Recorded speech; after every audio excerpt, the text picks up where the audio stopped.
Campbell Soups present The Campbell Playhouse. Orson Welles, producer.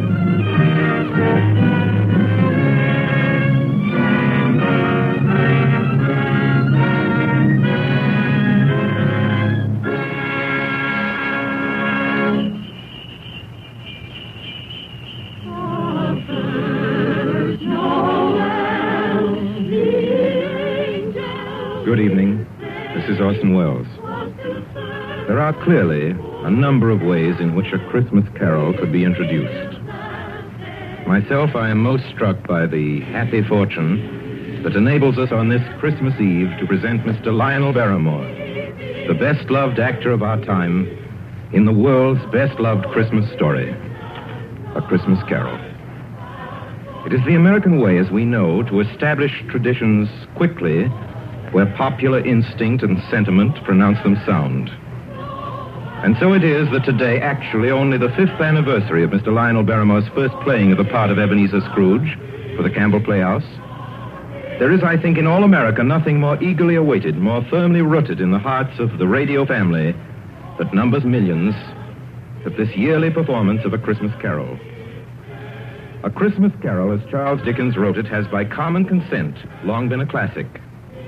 Mr. Lionel Barrymore's appearance in it is rapidly becoming one. And now, just before A Christmas Carol, Ernest Chappell has a special Christmas greeting from the makers of Campbell Soups. Mr. Chappell. Thank you, Orson Welles. As the old year draws toward its close, we of Campbell's feel a bond of warmth and gratitude toward each of you, our friends. For you see, in homes everywhere throughout the land, Campbell Soups have been welcomed. Day by day and week by week, you have placed confidence in us and in the foods we make. And there isn't anything we appreciate more deeply than the fact that so many of you have elected to let Campbell's make your soups for you. And so when Christmas comes, we look about to find some way to show our appreciation, some Christmas present by which to say thank you. The gift we chose 5 Christmases ago and have chosen each year since has become a part of Christmas to many and many a family. It has become a Christmas custom to gather around the radio to hear and to enjoy A Christmas Carol. And since it is Christmas Eve, we hope, too, that the younger members of the family are permitted to stay up and listen before dreams and visit of Santa. We get a great deal of pleasure planning and preparing this Christmas gift, and now it's ready. Off come the wrappings, off come the tags that say, please do not open till Christmas. Out comes the card, to you from Campbell's. And here's the gift itself.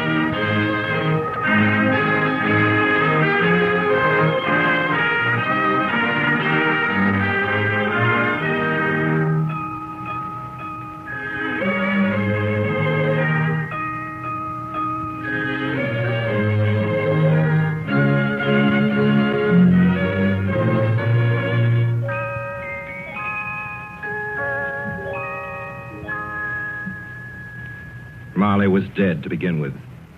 There's no doubt whatever about that. The register of his burial was signed by the clergyman, the clerk, the undertaker, and the chief mourner. Scrooge signed it. And Scrooge's name was good upon change for anything he chose to put his hand to. Old Marley was as dead as a doornail. Scrooge knew he was dead? Of course he did. Scrooge and Marley were partners for I don't know how many years. Oh, but he was a tight-fisted hand at the grindstone, was Scrooge. A squeezing, wrenching, grasping, scraping, clutching, covetous old sinner. And once upon a time, of all the good days in the year, on Christmas Eve, old Scrooge sat busy in his counting house, a grim, cheerless place if ever there was one. The door of Scrooge's counting house was open, that he might keep his eye upon his clerk, Bob Cratchit, who in a cold and dismal little cell beyond worked at his ledgers. 19, 20, 21, 22. Merry gentlemen, let nothing you dismay. 23, 26, 29. Carry 2. Christmas Day. 11, 13, 17, 7, carry 1. Our and Bob Cratchit. Yes, Mr. Scrooge? Stop that infernal caterwauling. Yes, sir. 9, 15, 17, 21, carry 1. Impudence. Singing their idiotic Christmas carols at my very door. Go somewhere else and bellow your blasted carols, or I'll give you in charge. Sorry, Governor. It's all done for Yes, and I don't want any of your old customs.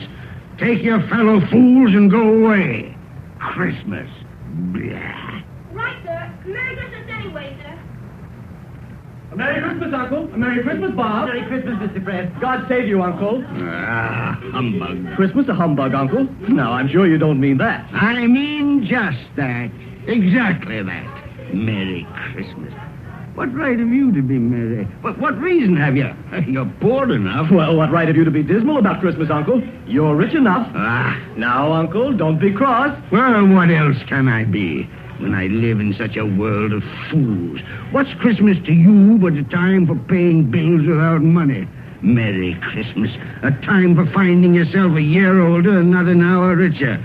If I could work my will, every idiot who goes about with Merry Christmas on his lips would be boiled with his own pudding and buried with a stake of holly through his heart. He should. Uncle?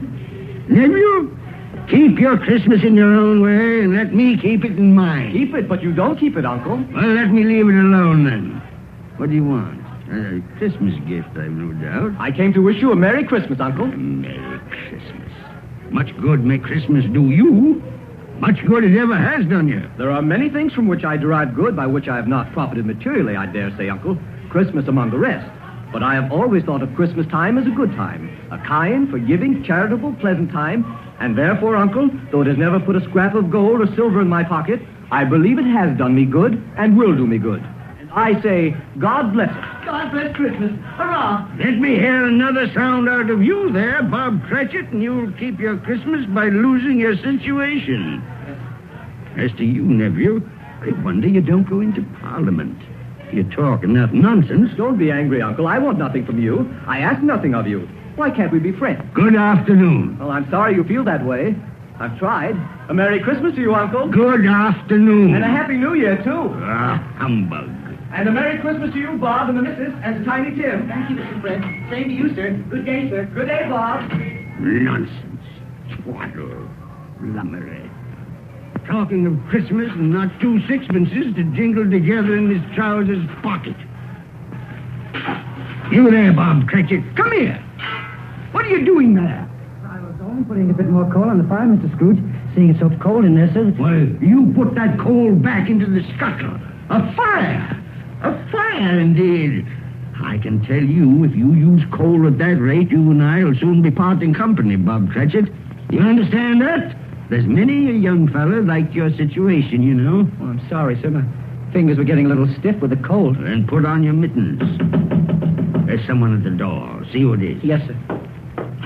Good afternoon, sir. Good afternoon. This is the firm of Scrooge and Marley. Yes, sir. I should like to see the head of the firm, if I may. Oh, very good, sir.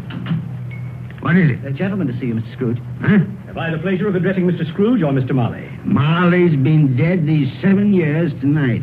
I'm Well, Scrooge. now, Mr. Scrooge, at this season of the year, it's only fitting that we who are more fortunate should raise a fund to buy the poor some meat and drink and means of warmth.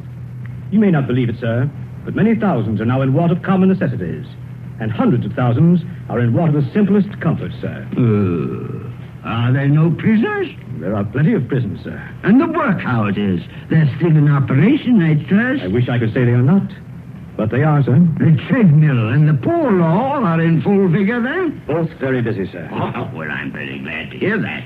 I was afraid from what you said at first that something had occurred to stop them in their useful cause. No, sir, all these institutions that you mention are flourishing. But it's nevertheless true that some additional provision for the poor and the destitute must be made. Nah. A few of us upon change are endeavoring to raise such a fund, you see. And what shall I put you down for? Nothing. Oh, I see. You wish to be anonymous, sir. I wish to be let alone. I don't make merry myself at Christmas time, and I can't afford to keep a lot of idle people and make them merry. I help support the establishments that take care of the poor. They cost enough. Let those who are badly off go there. Many can't go there, sir. And many would rather die. Well, then, my advice to them is to do so and decrease the surplus population. Besides, I've only your word for it that all this is so. The truth, Mr. Scrooge. Well, so be it then. It's not my business. It's enough for a man to understand his own business and not to interfere with other people's. Mine occupies me constantly. Good afternoon, sir. I quite understand, Mr. Scrooge. Cratchit? Show this gentleman out. Yes, sir. This way, please. Sir, I couldn't help overhearing. I should like to contribute threepence. Cratchit! Yes, sir. It isn't much, but it's all I can afford. But there are others in worse situation than I am. You're a generous fellow. I wish I might say so of your employer. Cratchit! Yes, sir. Good afternoon, sir. Good afternoon. Merry Christmas. Merry Christmas. Yes, sir. Merry Christmas. Close the door. Yes, sir. I have closed it, sir. 24, 31, 1 and carry 3. A new scarlet tippet for Tiny Tim. And a comb for Martha. 33, 3 and carry 3. Hair ribbon for Belinda. 4, 7, 12, 15. I suppose you want the entire day tomorrow. If it's quite convenient, sir. It's not convenient, and it's not fair. But I suppose I can't do anything about it. If I was to stop half a crown of your wages, you'd think yourself very ill-used, I'll be bound. Well, sir, And yet you don't think me ill-used when I pay a day's wages for no work? It's only once a year, sir. Once a year. Once a year, indeed. A fine excuse for picking a man's pocket every 25th of December. But I suppose it's no good talking. You must have the whole day. Well, see that you're here all the earlier the next morning. Do you understand? Oh, I will, sir. I will, sir, indeed. Good night, sir, and Merry Christmas. Merry Christmas.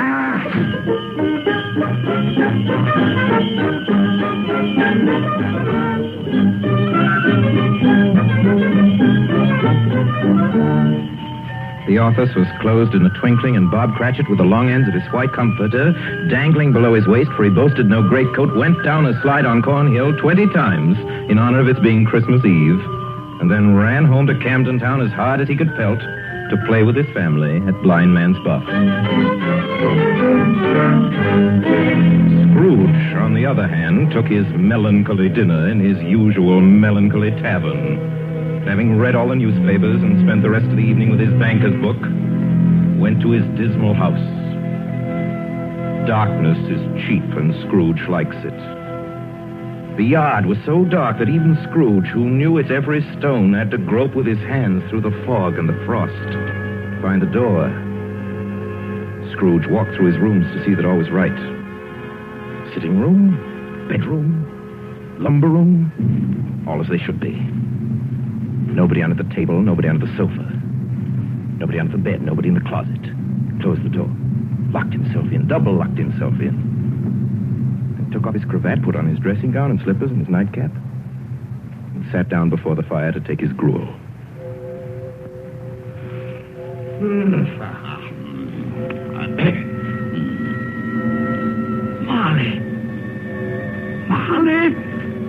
Marley!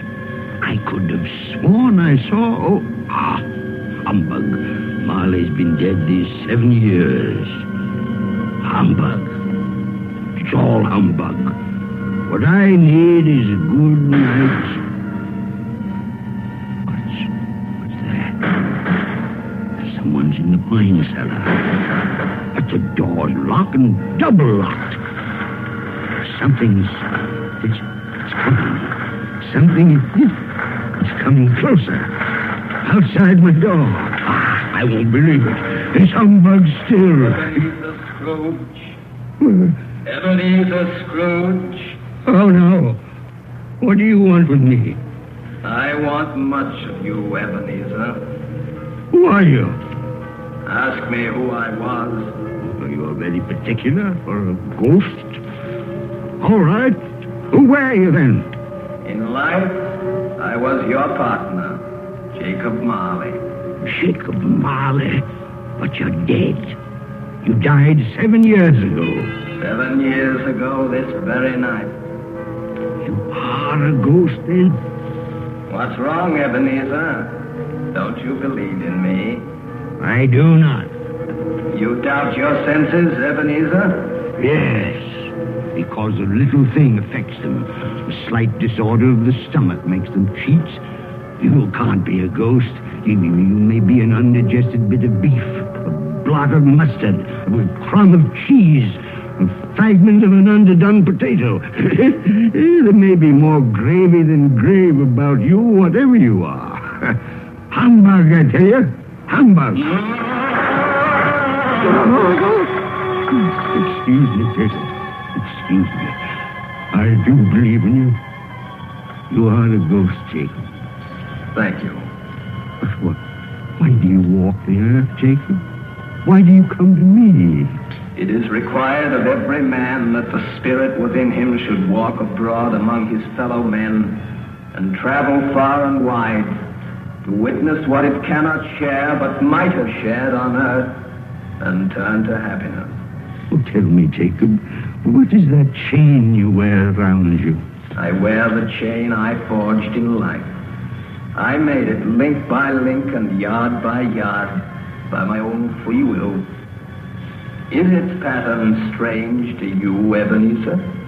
Cash boxes, keys, padlocks, ledgers, purses. Yours was as heavy and as long as this 7 years ago. And you have labored on it since, Ebenezer. Oh, Jacob, speak comfort to me. Comfort I have none to give. I cannot rest, I cannot stay, I cannot linger.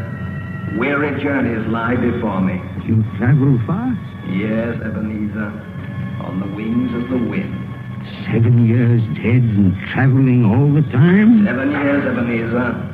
7 years of remorse. Ebenezer, do you know that no space of regret can make amends for one life's opportunities misused? But you were always a good man of business, Jacob. Business? Mankind was my business. Charity, mercy, benevolence, they were all my business. The dealings of my trade were but a drop of water in the comprehensive ocean of my business. Oh, Jacob, don't take on so. Jacob. Listen to me, Ebenezer. I listen to you, Jacob. Go on, Jacob, speak to me. But don't be so flowery. Ebenezer, I am here to warn you that you have yet a chance and hope of escaping my fate. Do you hear that, Ebenezer? Yes, Jacob. You always were a good friend to me, Jacob. Thank you, Jacob. But go on. Go on. Go on. How shall I escape? Oh, I'm afraid, Jacob. You will be haunted by 3 spirits. Is that the only chance and hope, Jacob? It is your only chance and hope. Then I think I'd rather not. Without their visit, you cannot hope to shun the path I tread. Expect the first tomorrow, when the bell tolls 1. Couldn't I take them all at once and have it over, Jacob? Ebenezer, look that for your own sake you remember what has passed between us. And remember, when the bell tolls 1, look for the first spirit. Marley. Jacob Marley.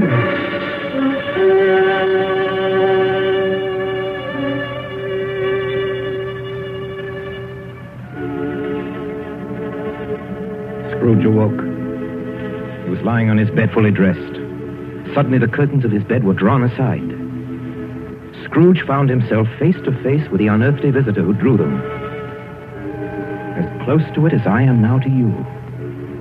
And I am standing in the spirit at your elbow. It was a strange figure, like a child. Yet not so like a child as like an old man. Who's that? Ebenezer Scrooge, I have come for you. You are the spirit, sir, whose coming was foretold me? I am that spirit. What are you? I am the ghost of Christmas past. Long past? No, your past. But, what do you want of me? What brings you here to haunt me? Your welfare, Ebenezer Scrooge. Rise and walk with me. Oh, no, not out of the window. I can't do that. I'll fall down. I'm not a spirit. I'm mortal. I'll fall. Bear but a touch of my hand upon your heart, and you shall be upheld in more than this. Come, follow me.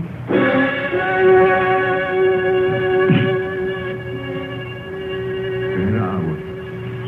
What's become of the city? And there's snow upon the ground. Where are we? These are the shadows of the things that have been. You recognize this countryside? Oh, I know every inch of it. Every rock, every tree. And that bleak building over there? That building. I was a boy there. Yes, I went to school in that horrible place. Do you recollect that path? I could walk it blindfold. Strange you've forgotten so many years. Come, let us go closer. Look through the window into that cold, barren room. What do you see, Ebenezer Scrooge? I see a boy. A solitary child, neglected by his family, alone. Yes, I see. I know that boy. Oh, I was so lonely. Poor boy. Your lip is trembling, Scrooge. And what is that on your cheek? It's nothing at all. I wish it's too late for that now. What's the matter? Nothing. The waits came to my door singing Christmas carols last night. There was a boy like that among them. A poor, thin, pale boy in a ragged coat. I'd like to have given him something, that's all. Is that all? Come, Ebenezer Scrooge. Let us see another Christmas.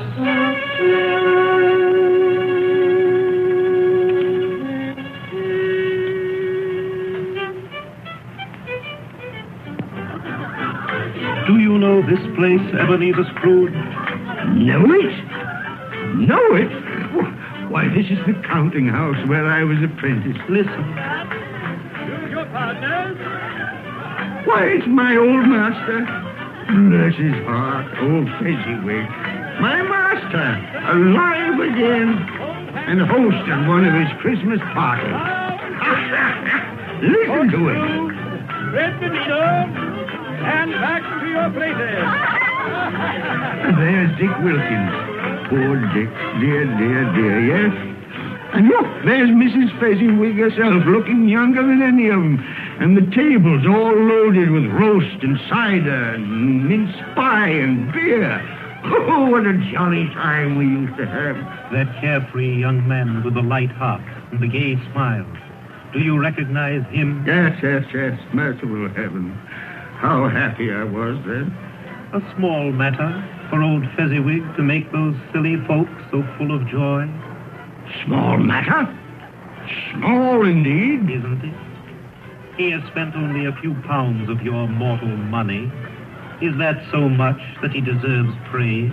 It's not that. It's not that, Spirit. Old Fezziwig has the power to make us happy or unhappy, to make our service light or heavy. His power lies in words and looks, in things so tiny it's impossible to count them up. The happiness he gives is quite as great as if it cost her... What is the matter? Nothing. Nothing at all, Spirit. Something, I think. No. Speak. No. Only, it's just that I should like to be able to say a word or two to my clerk, Bob Cratchit, just now, that's all. Now in curtsy.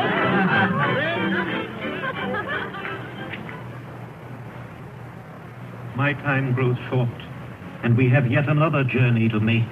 Where now? Come. This is our last visit to the past, Ebenezer. Here, in this little room, with a fair young girl by your side. Do you recognize yourself, Ebenezer? Oh, no. Spare me this. You're older now, a man in the prime of life. Your face has begun to wear the signs of care and avarice. Your eyes are greedy, the eager, restless eyes of a miser. No, please. She knows it, too, that girl by your side. There are tears in her eyes. It matters little, Ebenezer, to you. Very little. I know that.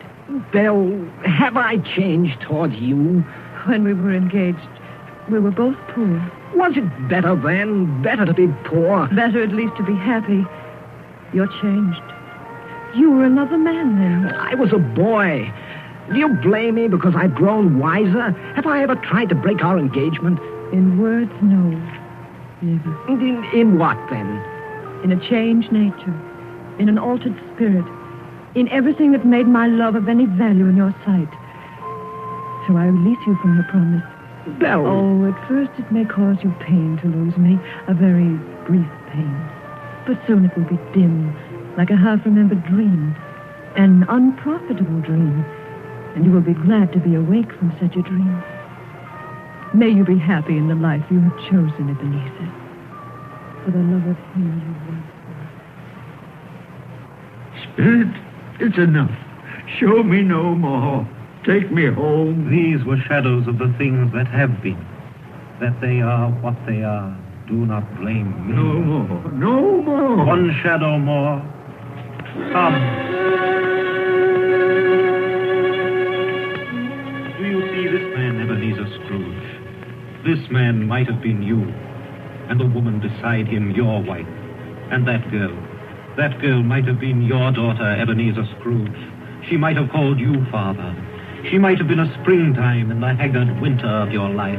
Please let me go. Show me no more. Listen now, while they speak, Ebenezer. Well, I saw an old friend of yours today. Who was it? Yes? How can I? If... Oh, I know. Mr. Scrooge. Mr. Scrooge it was. I passed his office window. It wasn't shuttered, and there was a candle inside, so I couldn't help seeing him. His partner, Marley, lies at the point of death, I hear. And there Scrooge sat all alone. Quite alone in the world, I do believe. Spirit, I can bear no more. Leave me. Hold me no more. Take me back. Take me back.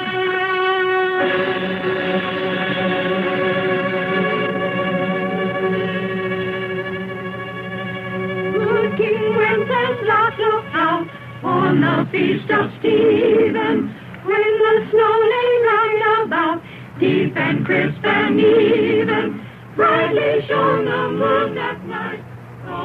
You are listening to the Campbell Playhouse, bringing you tonight the 5th annual presentation of Charles Dickens' A Christmas Carol, produced by Orson Welles and starring Lionel Barrymore as Scrooge. This is the Columbia Broadcasting System.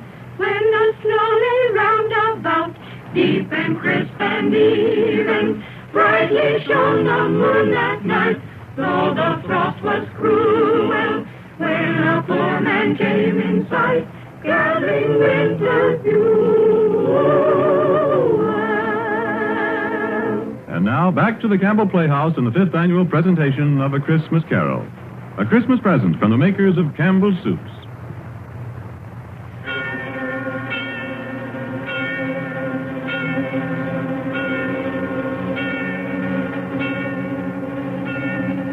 On the stroke of one, Scrooge awakened suddenly and sat him bolt upright in his own bed.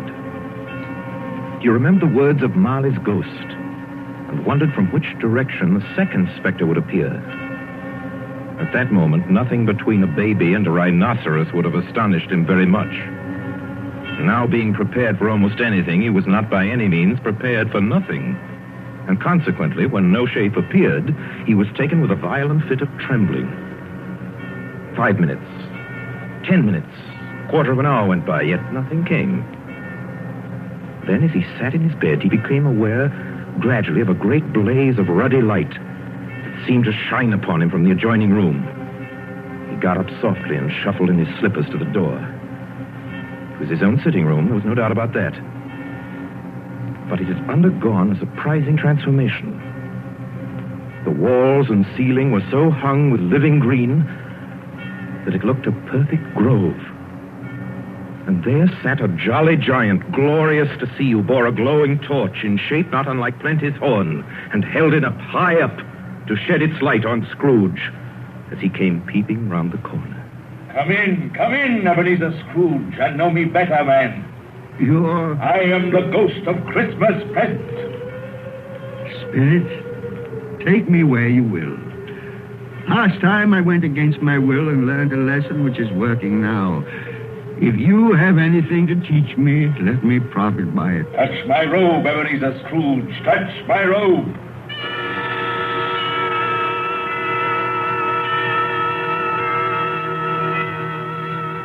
Where have you brought me, Spirit? To an humble dwelling in an humble street. It's miserable enough. Yet there is happiness there. Who are these people? Who's that woman? And the children? These are the family of your clerk, Bob Cratchit. See his wife, dressed in a twice-turned gown, but brave in ribbons, laying the table for their Christmas dinner. And there, assisting her, is her daughter, Belinda. And the young man with the fork in the stuffing, that's Master Peter Cratchit. And the two little Cratchits. Listen, Scrooge, and watch. Here's Martha, Mother.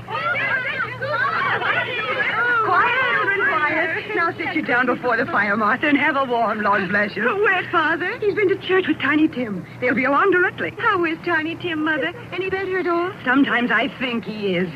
And sometimes I think, oh, dear God, if anything should happen to Tiny Tim. Oh, Mother, you mustn't even think of such a thing. Come in.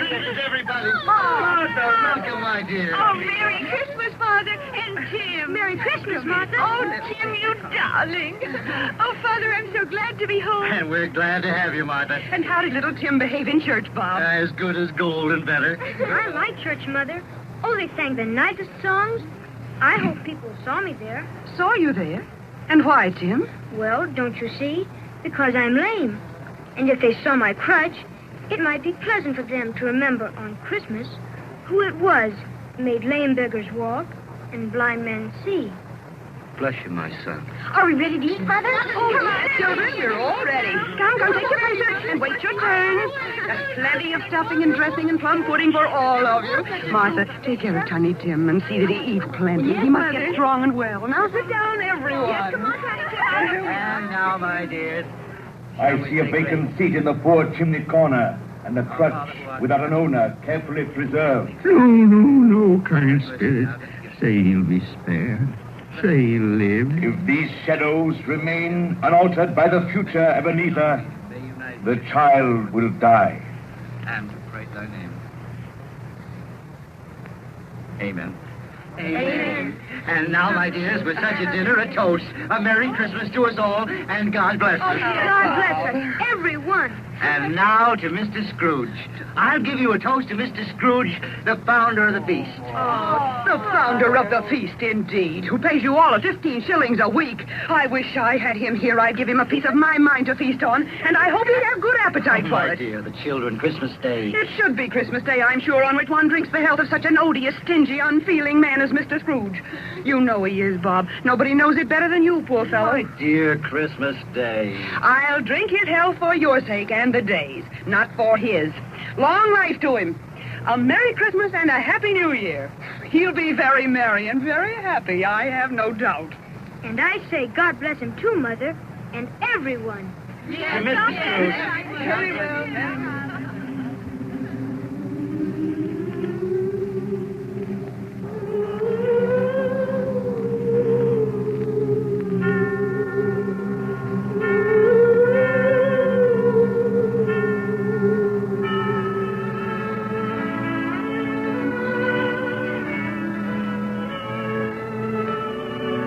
There was nothing of high mark in all this. They were not a handsome family, these Cratchits. They were not well dressed. Their shoes were far from being waterproof. Their clothes were scanty and had known, very likely, the insides of a pawnbroker's. But they were happy, grateful, pleased with one another and contented with the time. And when at last they faded, Scrooge had his eye upon them, and especially on Tiny Tim until the last. Many calls Scrooge made that night with a ghost of Christmas present. Down among the miners they went who labor in the bowels of the earth, and out to sea among the sailors at their watch, dark, ghostly figures in their several stations. Much they saw and far they went, and many places they visited, but always with a happy end. The spirits stood beside sick beds, and they were cheerful. On foreign lands, and they were close at home. By poverty, and it was rich. In almshouse, hospital, and jail, where vain man in his little brief authority had not made fast the door and barred the spirit out, the spirit left his blessing. It was a long night. It was only a night. And it was strange, too, that while Scrooge remained unaltered in his outward form, the ghost grew older. Clearly older. My life upon this globe is very brief, Ebenezer. It ends tonight. Tonight? Tonight at midnight. Ah, the hour is come. Oh, not yet. Not yet. No, there are still more things I wish to learn. These you will learn from still another spirit. Still another spirit, Ebenezer. Scrooge looked about him for the ghost. It had vanished. But he found himself once more in his bed, in his dressing gown and his nightcap. He'd heard the clock strike. And then he remembered the prediction of old Jacob Marley, and lifting up his eyes, beheld the third spirit. A solemn phantom, shrouded in black, draped and hooded, coming towards him slowly and silently, like a mist along the ground. I know you are the ghost of Christmas yet to come. You'll show me the shadows of things that have not happened, but will happen in the time before us. Answer me, spirit, ghost of the future. Oh, I fear you more than any specter I've seen. Yet, as I know your purpose is to do me good, and as I hope to live to be another man from what I was, lead on. Lead on! The night is waning fast. Time is precious. Spirit, why have you brought me here again? Into Bob Cratchit's home? It's not to say. Why is it so quiet? So very quiet here. Mother, please. Oh, my son. My little son. Tim. I loved him so. Mother, dear, you mustn't. It's almost time for Father to be home. Don't let him see you crying. Yes, Martha. He's late tonight. He walks slower than he used to. Yet I've known him to walk very fast indeed with Tiny Tim on his shoulder. So have I, Mother. But he was light to carry. And his father loved him so that it was no trouble. No trouble at all. Bob. Good evening, my dear. You're late, Bob. I'm sorry, my dear. I went to the churchyard today. I wish you could have gone with me. It would have done your heart good to see how sweet and green a place it is. You'll see it often. I promised him. I promised Tiny Tim we'd walk there on Sunday. Oh, Father, dear. It's God's will, Bob. I'm trying to understand it, my dear. My son. My little son, Tiny Tim. And I loved him so. Oh, that's cruel. Cruel. Spirit, can't you give me one ray of hope that I may change all that? That Tiny Tim may live?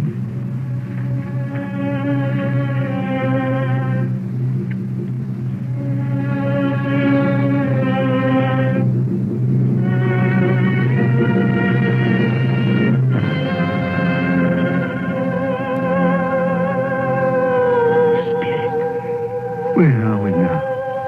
Oh, merciful heaven. Churchyard, overrun by grass and weeds, choked with too much burying. Desolate, a lonely, crumbling gravestone.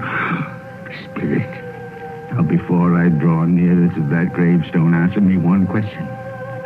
Are these the shadows of things that will be, or are they the shadows of things that may be only?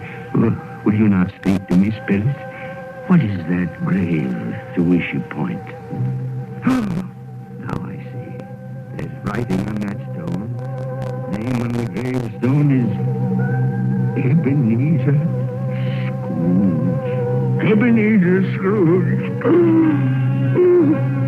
Oh, Spirit. No.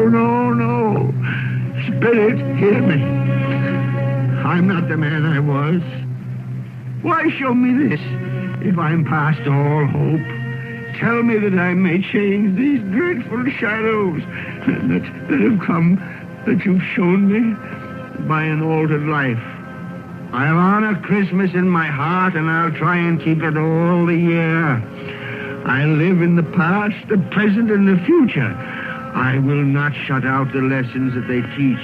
Tell me, do, Spirit, please tell me that I can sponge away the writing on that stone, Spirit. I beg of you, Spirit, Spirit.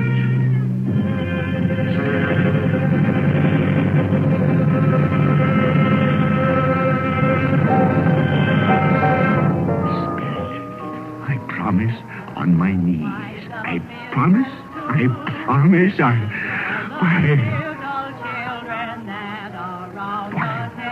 What's this? It's my bedpost. I'm home. In my own bed. In my own room. And the sun. The sunshine. It's clear. It's bright. No fog. Oh, what a beautiful day. Glorious. Glorious. Boy. Oh, boy. Yes, sir? What's today? What's that, sir? What day is it, my fine fella? Today? Why, it's Christmas Day. Christmas Day! Then I haven't missed it. The spirits have done it all in one night. All in one night. Heaven be praised. How's that, sir? Listen, my lad. Do you know where the poultry is in the next street? I should say I do. An intelligent boy. A remarkable boy. Tell me, do you know if they've sold the prize turkey that was hanging in the window? The one as big as me? What a delightful boy. It's a pleasure to talk to you. Yes, my buck? It's hanging there now, sir. Oh, that's wonderful. Now go around, will you, and tell him to send it to Bob Cratchit and his family on Broad Street. And mind you, they're not to know who paid for it. Now hurry along, my lad. And here's half a crown for your trouble. Yes, sir. Yes, sir. And a Merry Christmas. And a Merry Christmas to you, too, my boy. Oh, I don't know what to do. I'm as light as a feather, as happy as an angel. I'm as merry as a schoolboy. A Merry Christmas. A Merry Christmas to everybody. A Happy New Year to all the world. Whoop! Whoop!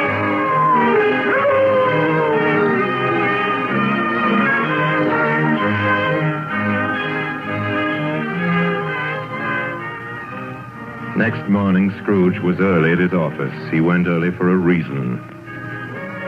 If he could only be there first and catch Bob Cratchit coming late. That was the thing he'd set his heart upon. And he did it. Yes, he did. The clock had struck 9. No Bob. 1:15. No Bob. Scrooge sat with his door wide open that he might see him come in. And at last he came. His hat was off before he opened the door. His comforter, too. He was on his stool in a jiffy, driving away with his pen, as if he were trying to overtake 9 o'clock. 8 and 17 and 15, carry the 1, 24, carry the 2, 31, carry the 4, 8 and 6 and 14, carry the 8. Hello, you, Cratchit. Yes, sir. Step this way, Cratchit, if you please. Cratchit, what do you mean by coming in at this time of day? Oh, I'm very sorry, sir. I'm behind my time. You are? You are? Yes, I think you are. Oh, it's only once a year, Mr. Scrooge. It shall not be repeated. I was making rather merry yesterday, sir. I'll tell you what, my friend. I'll not stand this sort of thing any longer. And therefore, Bob Cratchit, I'm about to raise your salary. Mr. Scrooge, are you quite yourself, sir? No. No, thank heaven I'm not quite myself. Merry Christmas, Bob. Merry Christmas, my good fella. A merrier Christmas than I've given you in many a year. I'll raise your salary, and we'll see what we can do for Tiny Tim and the rest of your family. We'll discuss it this very afternoon over a Christmas bowl of smoking bishop. Bob, make up the fire. Take it up and buy another coal scuttle before you dot another I.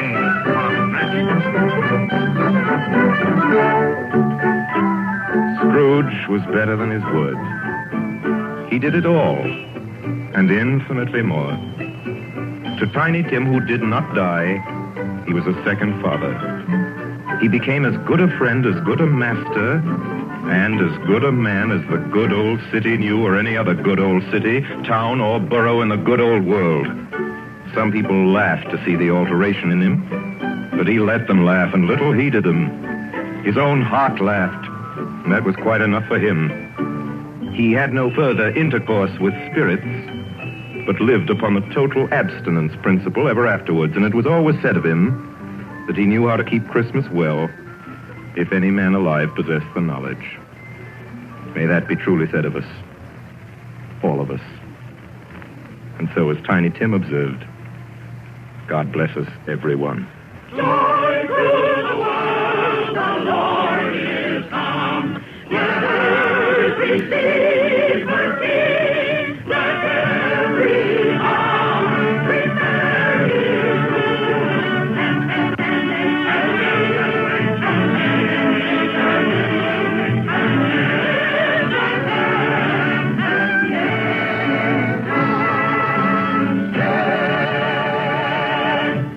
You have just heard our annual presentation of Charles Dickens' A Christmas Carol, starring Lionel Barrymore, brought to you by the makers of Campbell Soups. And now here is Orson Welles. At this point in the program, ladies and gentlemen, it is my custom, as you know, to present to you with a few words of introduction our guest of the evening. With your consent, I shall dispense with this tonight to introduce tonight's guest to the Campbell Playhouse audience or to any other American audience is an extravagant and superfluous procedure. For if ever an actor has won for himself a lasting place in the hearts of his fellow countrymen through years of unsparing and inspiring service, that actor is Lionel Barrymore. Mr. Lionel Barrymore. Thank you, Orson Welles. Good evening, ladies and gentlemen. This is the 4th year I've had the pleasure of appearing in the Christmas Carol here on the Campbell Playhouse. And I assure you all it's a pleasure that never tires. As long as I can remember, this has been one of my favorite stories. When we were children, it was read to us regularly this time of year, as it is to millions of children right now. And like many of them, I'm sure, the three of us, Ethel, Jack, and I, with the aid of a sheet and some old ironware, made a play of it. As I remember, we had 3 Scrooges in that production. Mr. Barrymore, who played Tiny Tim? I think we had 3 Tiny Tims, too. But seriously, I can think of no part that I've enjoyed playing again and again as much as I have the part of that squeezing, wrenching, grasping, scraping, clutching, covetous old sinner, Ebenezer Scrooge. And I can think of no happier or more suitable choice for the makers of Campbell Soups to offer the people of America as their Christmas present each year than Charles Dickens' well-beloved story, Christmas Carol. Good night, Orson. Good night, everybody. And a Merry, Merry Christmas to you all. Good night, Mr. Barrymore. Merry Christmas to you, sir. Ladies and gentlemen, for next Sunday night, we're happy to announce our version of a great and truly American story by a great American novelist, Come and Get It, by Edna Ferber. Against a background of the mighty forests of Miss Ferber's own Wisconsin, it tells a stirring tale of the men and women who live and die in the woods in order that lumber may come down the rivers every spring into the cities of the modern world. Like so many of Miss Ferber's epic romances of American life, it was made from a best-selling novel into a highly successful motion picture. Now we bring it to you on the air. The story of a man and his son and the girl they both loved, Lotta, played for us by one of the loveliest and most accomplished of Hollywood's younger dramatic actresses, Miss Frances D. And so until next week, until Come and Get It with Frances D., my sponsors, the makers of Campbell Soups, and all of us on the Campbell Playhouse remain, as always, obediently yours. But just a minute, Benny, ladies and gentlemen, it's the night before Christmas. And all through the Campbell Playhouse, not a creature is stirring that doesn't join Lionel Barrymore in wishing you a Merry, Merry Christmas. This goes for all of us, from my sponsor, from myself, from all of us, from Don McBain, who runs the machinery in the control room, to Miss Helgren, who types the Campbell Playhouse scripts. A Merry Christmas from Benny Herman and his band of Merry Melodians. Merry Christmas. Together. get the idea. From Max Sayre's choruses. From Harry Esman and his crew of sound effects technicians. Thank you. And from Orson Welles and his considerable aggregation of dramatic talent, which includes, among others, Mr. Frank Reddick, Miss Georgia Backus, Miss B. Benaderet, Mr. Ray Collins, Mr. Everett Sloan, Mr. George Coulouris, Edgar Barry, Erskine Sanford, Tommy Lane, William Allen, Betty Lou Walters, Eric Burtis, and, of course, myself and George Spelvin. A Merry Christmas. How about it, ladies and gentlemen? A Merry Christmas. And finally, as Tiny Tim says, God bless us, everyone.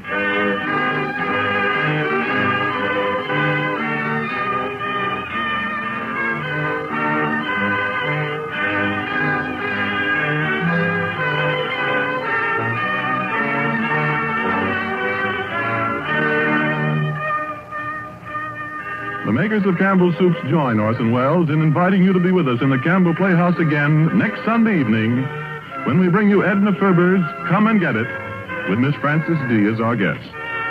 Meanwhile, if you have enjoyed our 5th annual presentation of A Christmas Carol, won't you tell your grocer so this week when you order Campbell's Soups? This is Ernest Chappell saying thank you and a Merry Christmas to you all.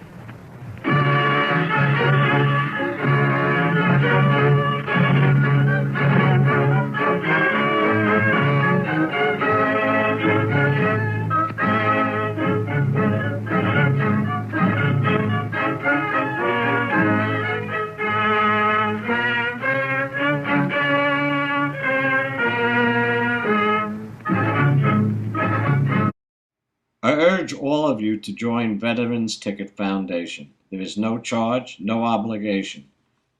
We are lucky to have people who work so tirelessly to keep our veterans in people's memory. God